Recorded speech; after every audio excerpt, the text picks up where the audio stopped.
Today I need you to embrace what comes hard. Today I need you to accept the challenge. Today I need you to fall in love with the process. There will be plenty of opportunities to get discouraged, to lose your passion and think that it's not meant to be. But if you're going to reach your destiny, you have to have a made-up mind. If you give up after the first time or the 5th time or the 30th time, what that really means is you didn't want it bad enough. There should be something you're believing for that you are relentless. You are not moved by how impossible it looks. You're not discouraged by how long it's taking. You don't give up because people told you no. Your attitude is, if I have to believe my whole life, I am not going to stop believing. I am not going to take no for an answer. I'm not going to settle for mediocrity. I'm going to keep pursuing what was in my heart. And ask ourselves, what do I really want? What do I really want? And write it down. Writing causes thinking. Thinking creates an image. And you get these images going, you're building a vision in your mind. It's the visionaries that's changed the world. Think of that. But what keeps that competitive edge, what keeps you on top, is the ability to think and prepare mentally over and over and over again. The body has limitations. The mind does not. We focus so much on what goes on from the neck down that we forget it all starts from here. Everything starts from there. If you're not mentally ready, you're never really physically prepared. And that's where the preparation starts. What would your life be like as you look toward the future if you decided, I'm not going to allow my fears to stop me? And I'm saying to you, whatever you got to do it, because if you don't, life is going to whoop you until you surrender. So when you're young and you make mistakes, don't let them eat you up, because everybody that done made it. You got to fail in order to win. Hey, look, man, to understand how to hit the game-winning shot, you got to miss the game-winning shot. You know, you got to be tough, because the road to success is always under construction. It's never a clear path to success. The people who become successful are the people who have a relentless attitude. And you just got to hang in there through the bad breaks, because the bad breaks is coming, but they usually come right before the big break is about to happen. You get a series of bad breaks and it stumbles up a lot of people. My life and my success is to say to anyone, you can stumble, you can fall, you can get back up again.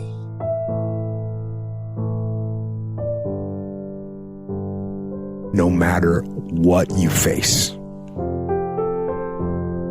no matter how bad it is going to be, when there is a challenge, and by a challenge I mean anything in life, any challenge, anything that you're facing, the only way to overcome the challenges that you face is to start walking. Take that step every day, no matter what you are facing. Get up and start walking.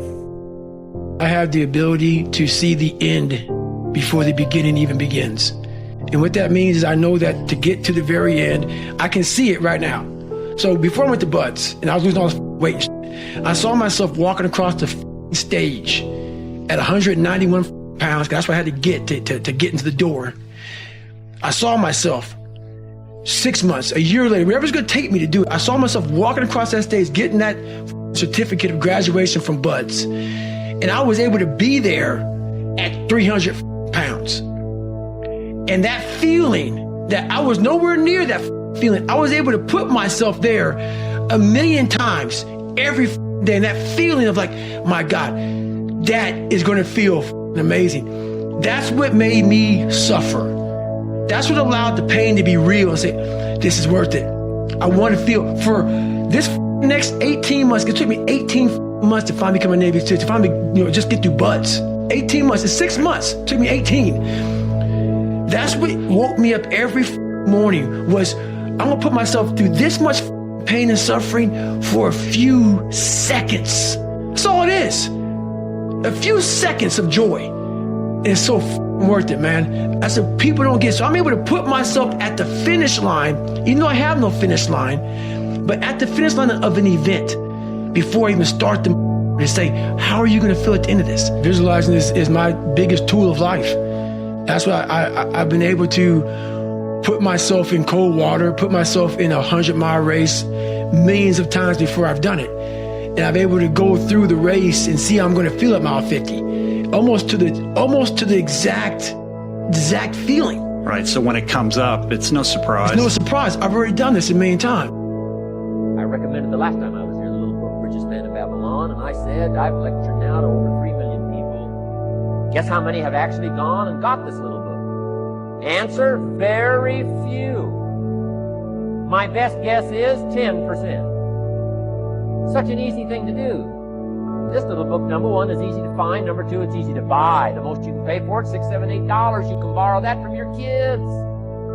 But if it's easy to find and easy to buy, and if it's easy to read, why wouldn't everybody go get it? We don't know. I don't know. Nobody knows. Here's how profound it is. Some do and some don't. Now here's the numbers. About 10% do. We don't know the mystery of that.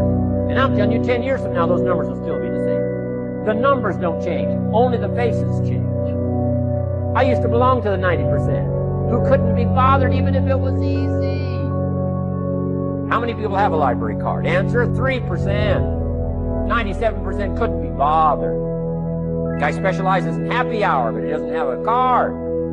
And now readily and quickly blames the government, blames his company, and blames the pay scale. Here's my advice to you today. Walk away from the 97%. Don't talk like they talk. Don't go where they go. Don't act like they act. Don't specialize in what they specialize in. Throw away the blame list. Think clean. You got to be consciously conscious today because your environment can hypnotize, mesmerize, and paralyze you. The other thing is take full responsibility for your life. Oscar Wilde once said, responsibility is what we expect from somebody else. This is very true. Most people dread accepting responsibility. That's just a fact of life, and we can see it in operation every day. We can see ourselves getting hot under the collar when the dentist keeps us waiting, and we're sitting there reading old magazines when our appointment was 30 minutes ago. And we don't stop to think that we forgot to mail in this month's mortgage payment. We can see ourselves growing angrier and angrier because a business contact is supposed to call at noon, and here it is almost 2 o'clock, and the phone still refuses to ring. But we don't stop to think about the calls we ourselves have forgotten to return while we've been so busy fuming. We can see ourselves writing an angry letter to the airline because a flight was delayed, but we don't write an angry letter to ourselves when we're late for something, even though that might not be a bad idea at all. Yes, we can see avoidance of responsibility all the time in both our personal and professional lives. And here's something else we can see just as often. We can see that most people aren't as successful as they wish they were. Do you see there's a connection between these two very common phenomena?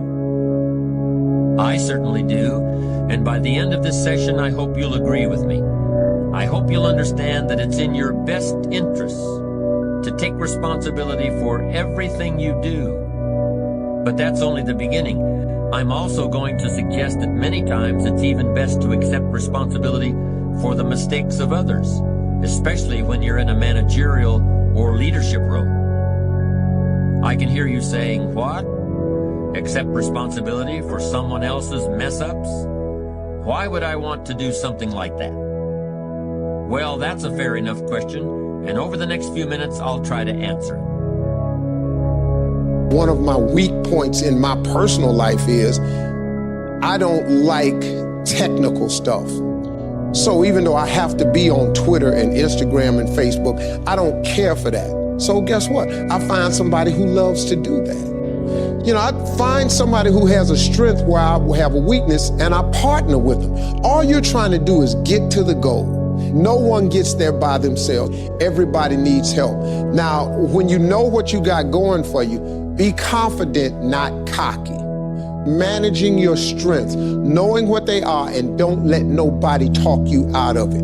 And that gets you fight ready. You get fight ready like that. You got to know you. Helps you develop your skills. All the while, you're developing your strength. You just got to keep developing the strength. Don't let anybody talk you up. At the same time, you must work on improving your weaknesses. So I've had to, in spite of myself, get on Instagram, get on Twitter, get on Facebook. I got to do the videos whether I want to or not, because the world is moving to social media. If I had as many followers as Kim Kardashian, I probably wouldn't even have to do this TV show. During the years when professional basketball was just beginning to become really popular, Bill Russell, who played center for the Boston Celtics, was one of the greatest players in the pro league. He was especially known for his rebounding and his defensive skills. But like a lot of very tall centers, Russell was never much of a free throw shooter. His free throw percentage was quite a bit below average, in fact. But this low percentage didn't really give a clear picture of Russell's ability as an athlete. And in one game, he gave a very convincing demonstration of this. It was the final game of a championship series between Boston and the Los Angeles Lakers. With about 12 seconds left to play, the Lakers were behind by 1 point, and Boston had the ball. It was obvious that the Lakers would have to foul one of Boston's players in order to get the ball back. And they chose to foul Bill Russell. This was a perfectly logical choice, since statistically, Russell was the worst free throw shooter on the court at that moment. If he missed the shot, the Lakers would probably get the ball back, and they'd still have enough time to try to win the game. But if Russell made his first free throw, the Lakers' chances would be seriously diminished. And if he made both shots, the game would essentially be over. Bill Russell had a very peculiar style of shooting free throws. Today, no self-respecting basketball player anywhere in America would attempt it. Aside from the question of whether it's an effective way to shoot a basket, it just looked too ridiculous. Whenever he had to shoot a free throw, the 6'11" Russell would start off holding the ball in both hands about waist high. Then he'd squat down, and as he straightened up, he'd let go of the ball. It looked like he was trying to throw a bucket of dirt over a wall. But regardless of how he looked, as soon as Bill Russell was fouled, he knew the Celtics were going to win the game. He was absolutely certain of it. Because in a situation like this, statistics and percentages mean nothing. There was a much more important factor at work. Something that no one has found a way to express in numbers and decimal points. Simply put, Bill Russell was a player who wanted to take responsibility for the success or failure of his team. He wanted the weight on his shoulders in a situation like this. No possibility for excuses, no possibility of blaming anyone else if the game was lost, no second guessing. Bill Russell wanted the ball in his own hands and nobody else's. And like magic, even if he'd missed every free throw he'd ever shot in his life before this, he knew he was going to make this one. And that is exactly what happened. That is what virtually always happens when a man or woman accepts responsibility eagerly and with confidence.